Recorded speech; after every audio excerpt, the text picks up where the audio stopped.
반찬 가게 앞 골목이 순식간에 술렁였습니다. 정숙희의 목소리가 거리를 울렸거든요. 어눌하지만 분명한, 그래서 더 절박하게 들리는 외침이었습니다. 아줌마, 도둑이야. 저 아줌마, 우리 집에서 물건 훔쳐갔어. 지나가던 사람들이 멈춰 섰습니다. 도둑이라니요? 무슨 일이죠? 호기심 가득한 눈빛들이 수키에게 쏠렸습니다. 수키는 손가락으로 어딘가를 가리키며 계속 소리쳤습니다. 하지만 정작 채화영은 이미 차 안으로 몸을 숨긴 뒤였습니다. 복길이 급히 달려와 아내를 말렸습니다. 여보, 진정해요. 사람들이 다 보잖아요. 하지만 수키의 분노는 쉽게 가라앉지 않았습니다. 그 아줌마가 나쁜 사람이라고, 우리 집을 뒤졌다고, 머리핀을 가져갔다고 계속 외쳤습니다. 차 안에서 채화영은 식은땀을 흘렸습니다. 이강혁에게 빨리 출발하라고 재촉했습니다. 지금 당장 여기서 벗어나야 한다고 다급하게 말했습니다. 차가 급히 출발했고 뒤로 점점 작아지는 수키의 모습을 보며 채화영은 두려움을 느꼈습니다. 정수키가 공개적으로 소리쳤습니다. 소문이 퍼질 겁니다. 이건 큰일이었습니다. 집으로 돌아온 장미는 엄마를 진정시키려 애썼습니다. 엄마 괜찮으세요? 무슨 일이에요? 수키는 어눌하게 대답했습니다. 그 아줌마가 나쁜 사람이라고, 우리 집을 뒤졌다고, 분명히 봤다고 설명했습니다. 장미가 물었습니다. 어떤 아줌마인데요? 누구세요? 하지만 수키는 이름을 기억하지 못했습니다. 다만 나쁜 사람이라는 것만은 확신했습니다. 복길이 장미에게 설명했습니다. 채화영 대표 말이야. 엄마가 채 대표가 집을 뒤지는 걸 봤대. 장미의 얼굴이 굳었습니다. 정말요? 엄마가 똑똑히 봤어요? 수키가 고개를 끄덕였습니다. 응, 봤어. 머리핀을 가져갔어. 장미의 손이 떨렸습니다. 분노가 치밀어 올랐습니다. 채화영이 정말 머리핀을 훔쳐간 거였습니다. 더 이상 참을 수 없었습니다. 장미는 즉시 백호에게 전화를 걸었습니다. 백호 오빠, 큰일 났어요. 전화기 너머로 장미의 목소리가 떨렸습니다. 엄마가 채화영 대표가 머리핀 훔치는 걸 봤대요. 그리고 사람들 앞에서 도둑이라고 소리쳤어요. 백호가 놀랐습니다. 정말이에요? 증인이 생긴 거네요. 이제 법적으로 대응할 수 있다고, 자신이 바로 가겠다고 약속했습니다. 장미는 백호 오빠가 있어서 다행이라고 생각했습니다. 든든한 지원군이 생긴 기분이었습니다. 며칠이 흘렀습니다. 채화영은 훔친 머리핀을 책상 위에 올려두고 한참을 들여다봤습니다. 30년 전의 기억이 떠올랐습니다. 아기를 안고 별장에 섰던 그날, 돈이 없어서 아이를 두고 떠나야 했던 그 순간이 생생했습니다. 이강혁에게 지시했습니다. 이 머리핀으로 30년 전 기록을 다시 대조해보라고, 반드시 아들을 찾아야 한다고 강조했습니다. 며칠 후 강혁이 서류 뭉치를 들고 나타났습니다. 대표님, 찾았습니다. 30년 전 이 머리핀과 관련된 아이를 찾았습니다. 채화영의 눈이 빛났습니다. 정말, 누구야? 강혁이 조심스럽게 서류를 건넸습니다. 입양 기록이 있습니다. 강남봉 교수가 입양했던 아이와 시기가 일치합니다. 채화영이 서류를 펼쳤습니다. 입양 날짜를 확인했습니다. 생후 6개월, 남자아이, 특이사항, 모두 일치했습니다. 심장이 뛰기 시작했습니다. 강백호가 내 아들이야. 하늘이가 맞아. 하지만 강혁의 표정이 어두웠습니다. 대표님, 그런데 한 가지 문제가 있습니다. 채화영이 물었습니다. 무슨 문제? 강혁이 서류의 한 부분을 가리켰습니다. 여기 보세요. 의료 기록란에. 채화영의 눈이 그 글자에 멈췄습니다. 시간이 정지한 것 같았습니다. 백혈병 진단이라는 네 글자가 눈앞에서 흔들렸습니다. 서류가 손에서 미끄러져 바닥에 떨어졌습니다. 채화영의 입에서 비명이 터져 나왔습니다. 안 돼. 우리 하늘이가 백혈병이었다고? 다리의 힘이 풀렸습니다. 의자에 주저앉았습니다. 눈물이 쏟아졌습니다. 강혁이 위로했지만 소용없었습니다. 채화영은 울부짖었습니다. 살려내. 내 아들을 살려내야 해. 손으로 얼굴을 감쌌습니다. 30년 동안 자신이 버린 아이가 백혈병으로 고생했다는 사실을 받아들일 수 없었습니다. 엄마로서 최악이었습니다. 최악의 엄마였습니다. 강혁이 조심스럽게 말했습니다. 대표님, 현재 강백호 변호사는 건강하게 살고 있습니다. 당시 치료를 받아서 완치됐습니다. 채화영이 고개를 들었습니다. 정말 백호가 살아있어. 지금은 괜찮아. 강혁이 고개를 끄덕였습니다. 네, 건강합니다. 채화영은 안도했지만 동시에 죄책감에 짓눌렸습니다. 자신이 버린 아들이 혼자 병마와 싸웠다는 사실이 너무 고통스러웠습니다. 이제 어떻게 해야 할까요? 백호를 만나야 합니다. 사과해야 합니다. 엄마로서의 책임을 져야 합니다. 구독과 좋아요는 큰 힘이 됩니다. 한강변에 석양이 내렸습니다. 조깅하는 사람들이 오가는 평화로운 저녁이었습니다. 진홍주도 그중 한 명이었습니다. 스트레스를 풀려고 달리기 시작했는데 오늘따라 몸이 무거웠습니다. 회사 일도 복잡하고 엄마와의 계획도 순조롭지 않았습니다. 잠시 쉬려고 멈춰 섰습니다. 물을 마시며 주변을 둘러봤습니다. 그때였습니다. 저 멀리 한 남자가 달려오고 있었습니다. 시선이 고정됐습니다. 왜일까요? 그냥 눈을 뗄 수가 없었습니다. 남자는 균형 잡힌 보폭으로 달리고 있었습니다. 땀에 젖은 얼굴, 집중하는 눈빛, 건강한 체격, 모든 게 완벽했습니다. 홍주의 입에서 저절로 말이 나왔습니다. 와, 왜 저렇게 멋있어? 심장이 두근거렸습니다. 이상했습니다. 처음 느껴보는 감정이었습니다. 남자가 점점 가까이 다가왔습니다. 그제야 얼굴을 확인할 수 있었습니다. 강백호였습니다. 홍주는 당황했습니다. 하지만 기회를 놓칠 수 없었습니다. 남자가 자신을 지나치려는 순간 용기를 내서 인사했습니다. 안녕하세요. 백호가 멈춰 섰습니다. 돌아봤습니다. 안녕하세요. 정중한 인사였습니다. 홍주가 물었습니다. 자주 여기서 뛰세요? 백호가 대답했습니다. 네, 가끔 와요. 스트레스 풀 때요. 홍주가 웃었습니다. 저도요. 저도 스트레스 풀러 왔어요. 백호가 고개를 끄덕이고 다시 달리기 시작했습니다. 홍주는 그의 뒷모습을 한참 바라봤습니다. 설렜습니다. 정말 설렜습니다.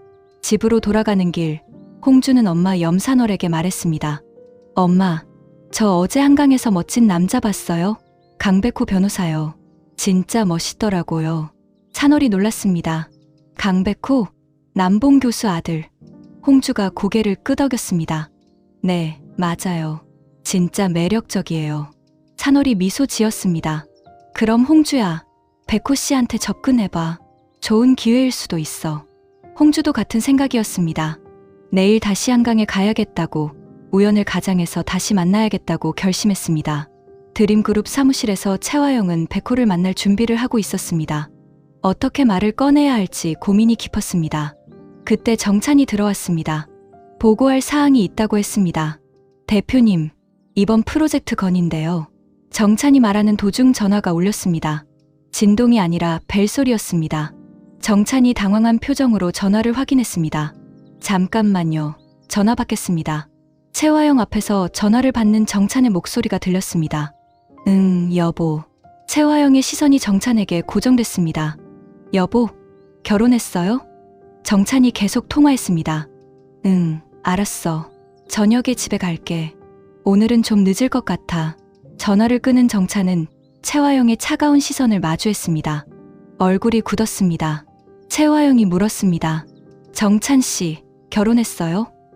직원 프로필에는 미혼이라고 적혀 있는데요. 정찬이 얼버무렸습니다. 그게 개인 사정이 있어서. 채화영은 불쾌했습니다. 거짓말을 한 거였습니다. 다음부터는 정직하게 보고하라고 경고했습니다. 거짓말은 용납 안 된다고 단호하게 말했습니다. 정찬이 고개를 숙였습니다. 죄송합니다. 하지만 채화영은 이미 정찬을 의심하기 시작했습니다. 뭔가 더 숨기고 있는 것 같았습니다. 무엇을 숨기고 있을까요? 며칠 후 채화영은 정숙희의 도둑 소동이 불안했습니다. 소문이 퍼지면 곤란했습니다. 법적으로 대응하기로 결심했습니다. 경찰에 전화를 걸었습니다. 정숙희라는 사람이 저를 무고하고 있어요. 도둑이라고 소리치고 다녀요. 명예훼손으로 신고하고 싶습니다. 경찰이 내용을 받았습니다. 조사하겠다고 했습니다. 하지만 이 장면을 김학선이 우연히 목격했습니다. 복도를 지나가다가 채화영의 목소리를 들은 겁니다. 학선이 다가왔습니다. 대표님, 신고하셨나 보네요. 채화영이 깜짝 놀라 돌아봤습니다. 학선 씨, 언제부터 거기 있었어요? 학선이 대답했습니다. 방금 왔는데 전화하시는 거 들었어요. 정숙희 씨를 신고하신 거죠? 채화영은 당황했습니다. 들켰습니다. 변명했습니다. 그게 개인적인 일이에요. 하지만 학서는 의심스러웠습니다. 정숙희 씨가 대표님을 도둑이라고 했다는데 사실인가요? 채화영이 단호하게 부인했습니다. 물론 아니에요. 정숙희 씨가 착각한 거예요. 기억상실 환자잖아요. 하지만 학서는 믿지 않았습니다. 뭔가 숨기고 있다는 확신이 들었습니다. 알겠습니다. 하지만 이상하네요. 왜 신고까지 하시는지. 학선이 의미심장하게 말하고 떠났습니다. 채화영은 불안했습니다. 김학선이 의심하고 있었습니다. 강백호가 장민의 집에 도착했을 때 복길과 수키가 기다리고 있었습니다. 백호는 정중하게 인사하고 자리에 앉았습니다. 상황을 들어보니 심각했습니다. 정숙희 어머님이 채화영 대표가 머리핀을 훔치는 걸 목격했다고요? 수키가 어눌하게 대답했습니다. 응. 봤어. 그 아줌마가 우리 집 뒤지고 머리핀 가져갔어. 백호가 자세히 물었습니다. 정확히 언제, 어디서 보셨어요? 며칠 전. 집에서 그 아줌마 방 들어가서 뒤지고 있었어. 수키의 증언은 분명했습니다. 문제는 증거였습니다. CCTV 같은 증거는 없죠. 복길이 고개를 저었습니다. 네, 집에 CCTV는 없어요. 다만 어머니가 목격자예요. 백호가 설명했습니다. 목격 증언도 증거가 될 수 있습니다. 하지만 채화영 대표 쪽에서 명예훼손으로 맞고소할 가능성이 있어요. 조심해야 합니다. 어머님 증언을 정식으로 녹취하고 서면으로 작성해둬야 해요. 그리고 다른 증거도 찾아봐야 합니다. 장미가 물었습니다. 다른 증거요? 백호가 설명했습니다. 예를 들어 채 대표가 집에 왔다 간 흔적, 목격자가 더 있는지, 아니면 채 대표가 머리핀을 가지고 있다는 증거 같은 거요. 복길이 고개를 끄덕였습니다. 알겠습니다. 찾아보겠습니다. 백호가 위로했습니다. 걱정하지 마세요. 제가 도와드릴게요. 채화영을 반드시 법의 심판을 받게 할 거예요. 오태숙은 장미로부터 이상한 이야기를 들었습니다. 마서린이 자신을 따라한다고요? 걱정이 됐습니다. 장미야, 그거 진짜 이상한 거야. 조심해야 돼. 태숙이 진지하게 말했습니다. 장미가 물었습니다. 왜요? 그냥 스타일 바꾸는 거 아닐까요? 태숙이 고개를 저었습니다. 아니야. 재벌 딸이 갑자기 스타일 바꾸는 게 우연일 리 없어. 분명 속셈이 있을 거야. 일단 서린이 가까이 오지 못하게 해. 그리고 준호 셰프한테도 말해봐. 서린이 이상하다고. 장미가 고개를 끄덕였습니다. 알겠어요, 언니. 태숙이 덧붙였습니다. 그리고 백호 오빠한테도 말해. 혹시 모르니까 보호받아야 돼. 재벌 딸들은 뭘 할지 모른다고 경고했습니다. 창 레스토랑에서 소문이 돌기 시작했습니다. 마서린 씨가 오장미 씨를 따라한다는 소문이었습니다. 직원들이 수군거렸습니다. 옷도 똑같이 입고 말투도 비슷해졌다고 말했습니다. 이 소문은 곧 채화영의 귀에도 들어갔습니다. 채화영은 딸 서린을 불러 물었습니다. 서린아, 내가 오장미 흉내를 낸다는 게 사실이야? 서린이 발끈했습니다. 아니에요. 누가 그런 소리를 해요? 채화영이 경고했습니다. 서린아, 정신 차려. 내가 오장미를 따라할 필요 없어. 너는 너 자신이면 돼. 강준호는 그런 식으로 얻을 수 없어. 하지만 서린은 듣지 않았습니다. 화를 냈습니다. 내가 장미 흉내를 낸대요? 웃기지 마세요. 저는 제 방식대로 준호를 얻을 거예요. 서린의 목소리가 떨렸습니다. 집착이 점점 심해지고 있었습니다. 채화영은 딸이 걱정됐지만 지금은 자신의 일도 복잡했습니다. 백호를 만나야 했으니까요. 장미가 백호와 통화를 마친 후 복길과 수키는 거실에 앉아 걱정스러운 표정으로 이야기를 나눴습니다. 채화영이 정말 신고를 했다면 경찰이 올 수도 있었습니다. 여보, 정말 채화영 대표가 머리핀 가져간 거 확실해요? 복길이 조심스럽게 물었습니다. 수키는 어눌하지만 확신에 찬 목소리로 대답했습니다. 응, 확실해. 내가 봤어. 그 아줌마가 가방 뒤지고 머리핀 주머니에 넣었어. 복길이 한숨을 쉬었습니다. 문제는 증거였습니다. 그럼 증거가 있어야 하는데 CCTV 같은 거라도 있으면 좋을 텐데 하지만 집에는 CCTV가 없었습니다. 오직 수키의 증언뿐이었습니다. 수키가 말했습니다. 내가 증인이야. 내가 봤어. 복길이 걱정스럽게 말했습니다.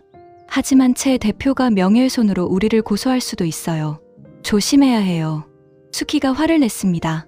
나쁜 사람, 도둑질하고 우리를 고소해? 나빠. 복길이 아내를 진정시켰습니다. 알아요, 여보. 하지만 일단 백호 변호사 말을 들어봐요. 법적으로 어떻게 대응해야 할지 알려줄 거예요. 두 사람은 백호가 오기를 기다렸습니다. 불안했지만 백호가 있으면 든든했습니다. 며칠이 지나는 동안 채화영은 강백호에 대해 더 깊이 파고들었습니다. 이강혁에게 추가 조사를 지시했습니다. 백호의 과거, 성장 환경, 병원 기록, 모든 것을 알아야 했습니다. 강혁이 보고했습니다. 대표님, 강백호 변호사에 대한 추가 조사 결과입니다. 채화영이 긴장한 목소리로 물었습니다. 뭐가 나왔어? 강혁이 차분하게 설명했습니다. 강백호는 30년 전 고아원에서 강남봉 교수가 입양했습니다. 당시 나이는 생후 6개월이었고 입양 기록에는 특별한 신체적 특징이 기록돼 있었습니다. 채화영이 확인했습니다. 그럼 하늘이랑 나이가 맞네. 시기도 맞고. 강혁이 계속 말했습니다. 네, 맞습니다. 그리고 입양 당시 의료 기록을 보면 백혈병 진단이 있었습니다. 이후 강남봉 교수가 비용을 들여 치료했고 5년간의 투병 끝에 완치됐습니다. 채화영의 눈에서 눈물이 흘렀습니다. 5년 동안 아이가 병마와 싸웠다는 거였습니다. 자신이 버린 아이가 혼자 그 고통을 견뎠다는 사실이 견딜 수 없었습니다. 채화영이 물었습니다. 백호가 자신이 입양하라는 걸 알고 있어? 강혁이 대답했습니다. 확실하지는 않지만 아마 모를 가능성이 높습니다. 강남봉 교수가 의도적으로 숨겼을 수 있습니다. 입양 사실을 알리지 않고 키웠을 가능성이 큽니다. 채화영이 결심했습니다. 백호를 만나야 해. 진실을 말해줘야 해. 더 이상 숨길 수 없어. 강혁이 조심스럽게 말했습니다. 대표님, 그런데 백호 변호사가 진실을 알면 어떻게 반응할지 모릅니다. 분노할 수도 있고 거부할 수도 있습니다. 준비하셔야 할 것 같습니다. 채화영이 고개를 끄덕였습니다. 알아. 하지만 더 이상 도망칠 수 없어. 아들한테 사과해야 해. 엄마로서의 책임을 져야 해.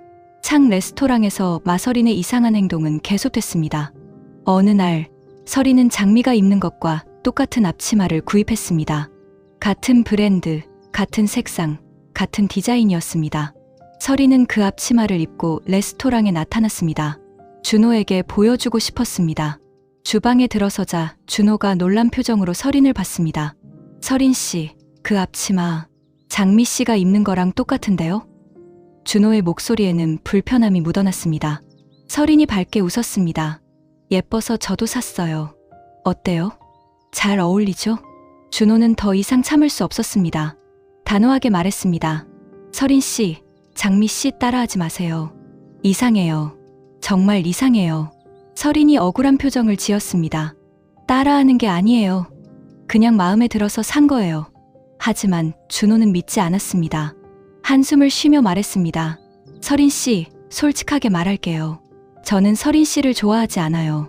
아무리 장미 씨 흉내를 내도 제 마음은 변하지 않아요. 서린 씨는 서린 씨 자신이면 돼요. 다른 사람 흉내 낼 필요 없어요. 서린은 충격을 받았습니다. 또 거절당했습니다. 눈물이 차올랐습니다. 왜요? 제가 뭐가 부족해요?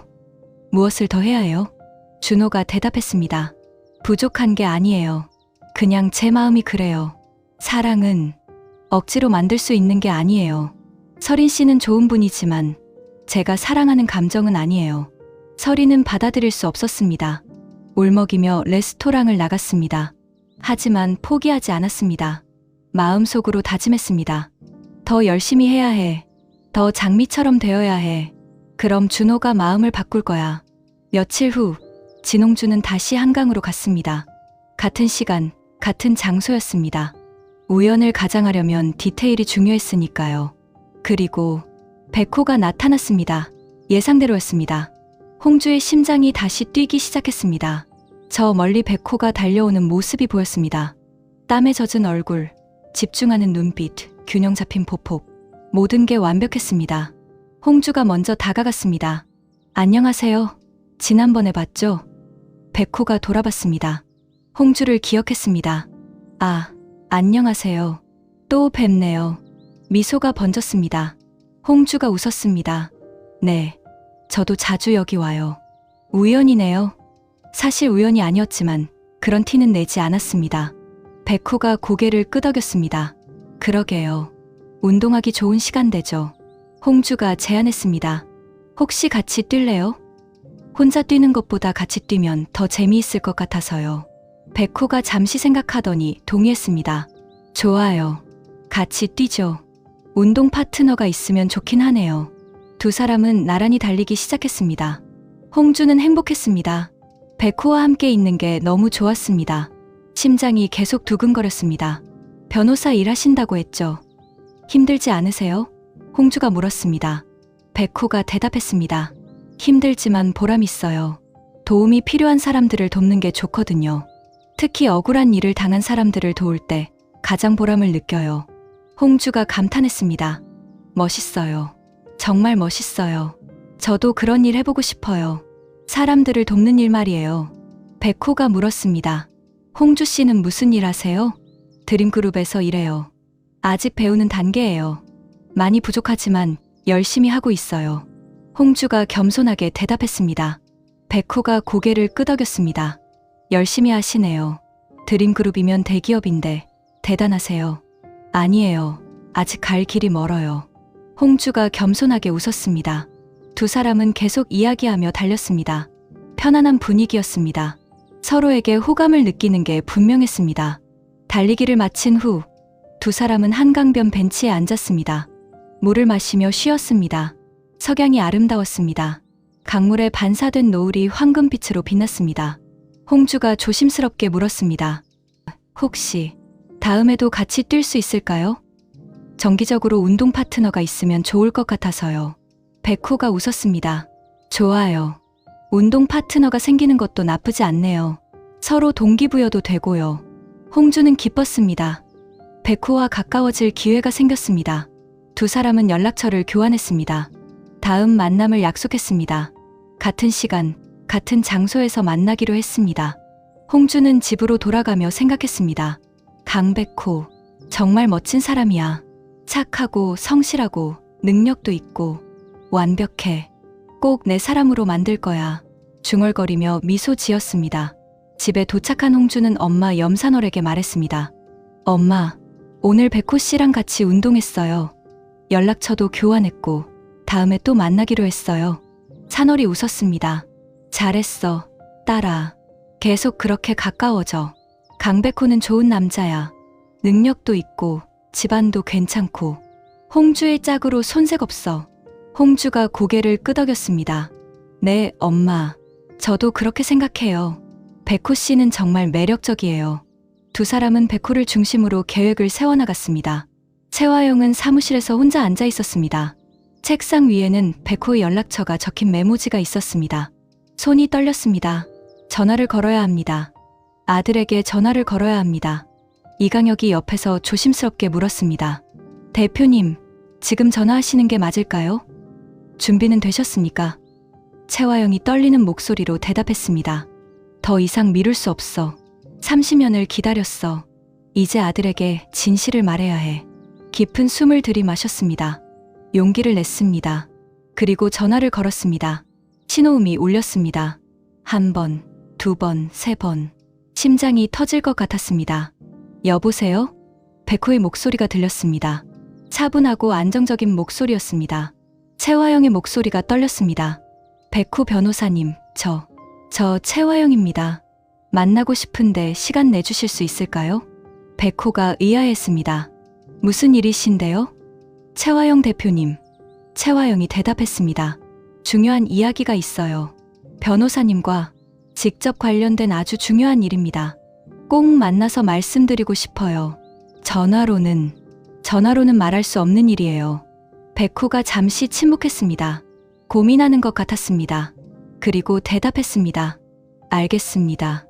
내일 제 사무실로 오세요. 오후 3시는 어떠세요? 채화영이 감사했습니다. 고맙습니다. 정말 고맙습니다. 내일 3시에 꼭 찾아뵙겠습니다. 준비하고 가겠습니다.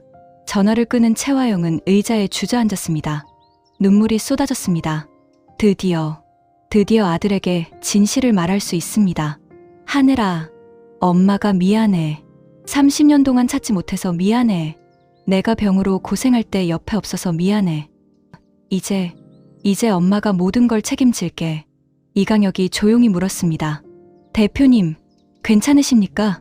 채화영이 고개를 끄덕였습니다. 괜찮아. 이제 시작이야. 아들을 되찾는 시작이야.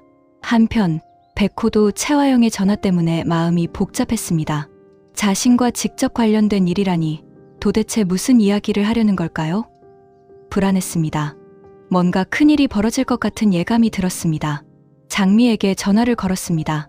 장미 씨, 채화영 대표가 저한테 만나자고 했어요. 내일 만나기로 했습니다. 장미가 놀랐습니다. 정말요? 무슨 이야기를 하려는 걸까요? 조심하세요, 오빠. 채화영 대표는 믿을 수 없는 사람이에요. 백호가 웃었습니다. 걱정하지 마세요. 제가 조심할게요. 변호사니까요. 법적으로 문제없게 대응할 수 있어요. 하지만 솔직히 불안하긴 해요. 무슨 이야기를 하려는지. 장미가 말했습니다. 오빠, 혹시 모르니까 녹음하세요. 대화 내용을 녹음해두면 나중에 증거가 될 수도 있어요. 백호가 고개를 끄덕였습니다. 좋은 생각이에요. 그렇게 할게요. 두 사람은 통화를 마쳤습니다. 내일 운명의 만남이 기다리고 있었습니다. 채화영과 백호, 엄마와 아들의 30년 만의 대면이 시작되려 하고 있었습니다. 채화영이 백호에게 당신이 내 아들일 수도 있다고 충격적인 고백을 합니다. 백호는 혼란에 빠지고 DNA 검사를 요구합니다. 장미는 백호가 자신의 오빠일 수도 있다는 사실을 알게 되고 서린의 괴롭힘이 본격적으로 시작됩니다. 홍주가 백호에게 점점 다가가고 정숙희의 기억이 조금씩 돌아오기 시작합니다. 구독과 좋아요는 큰 힘이 됩니다. 오늘도 행복하세요.